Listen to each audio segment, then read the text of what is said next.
Hey, liberal friends, you killed Eric Garner. You know that guy standing on the street corner selling Lucy cigarettes? I can't breathe. That's on you. Here's why. Every law is ultimately enforced through the use of a gun or the threat of using a gun. I've talked to cops, and cops understand this because they're the ones who actually have to hold the gun. But your average citizen doesn't understand this.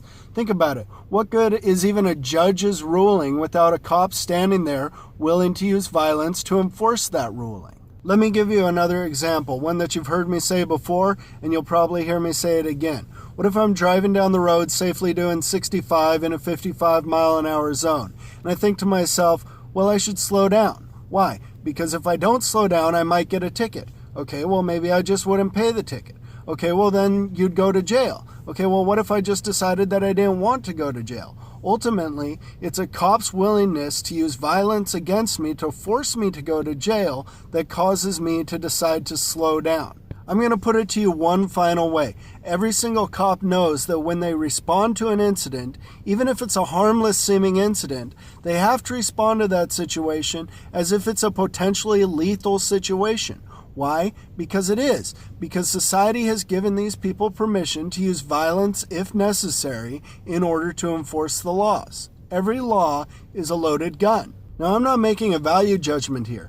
I do believe that some laws should be enforced through violence or the threat of violence. I do believe that guns should be used to enforce some laws. For instance, don't kill or don't steal. I believe that you should be able to use a gun in order to enforce those laws. What I want to get across to you here is that since every law is enforced through violence or the threat of violence, and since many laws are laws against nonviolent crimes, it's the law itself which interjects violence into those situations. So if you don't think that violence should be used to fix a certain problem in society, then you shouldn't make a law against it, because what you're doing is you're introducing violence into that situation. And that's why I'm blaming you liberals for Eric Garner's death. You thought, oh, well, we don't like cigarettes, so we should tax them. That will discourage people from smoking. We'll just make it illegal for people to sell cigarettes without a stamp tax on them. You didn't think about the fact that a gun was going to be used to enforce that law. And so then there's Eric Garner standing on the street corner selling his Lucy cigarettes. And you're the ones who brought the guns into this situation. You're the ones who told the cops they had to go grab their guns and go fix this situation. You're the ones who brought violence into this situation. And I blame you for Eric Garner's death. Do I blame the cops too? Sure I do. They're the ones who went along with your idea that violence should be used to solve complex but non-violent social problems. But ultimately, they're supposed to be your servants, and you're the ones who passed the laws introducing violence into the situation. So I blame you more. And somebody thinks it's a good idea to ban big gulps. One day a black guy's going to be out on the street selling his illegal big gulp. A cop's going to come, tell him to stop. He's going to say, no, this is a stupid law. I don't want to stop. Violence is going to happen, and you're going to blame that cop for being a racist. Well, maybe the cop is a racist, but I blame you for making a stupid law and interjecting violence into that situation.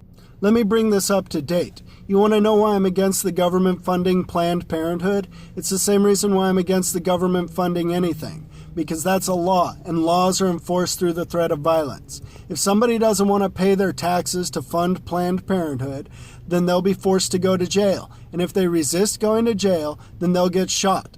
That's introducing violence into a previously non-violent situation, and that's wrong. I'm not saying here that I'm against Planned Parenthood. I'm not saying that you should be against Planned Parenthood. You might think that it's a beautiful charity. My question to you is, why do we need to use the ugliness of government violence in order to fund your beautiful charity? Can we think of a nonviolent way to fund this thing? Because if we can't think of a nonviolent way to fund this thing, then it is definitely unfit to exist. What I want everybody to get out of this video is that all laws are ultimately enforced through violence or the threat of violence. So when you go out to vote or protest for something, I want you to think about the fact that you might be introducing violence into what was a nonviolent situation. My rule for what I vote for is I ask myself, do I have a right to use violence in order to remedy this situation? And if I don't have a right to do that, then I don't ask cops or governments to do that either. I'm not going to put them in the situation of doing something that I don't think I have the right to do. All right, everybody, iron sharpens iron. So if you have any disagreements or questions, let me know in the comments. And also like and share this video if you like what I'm doing and you want to see me keep doing it. All right, everybody, take it easy. Bye.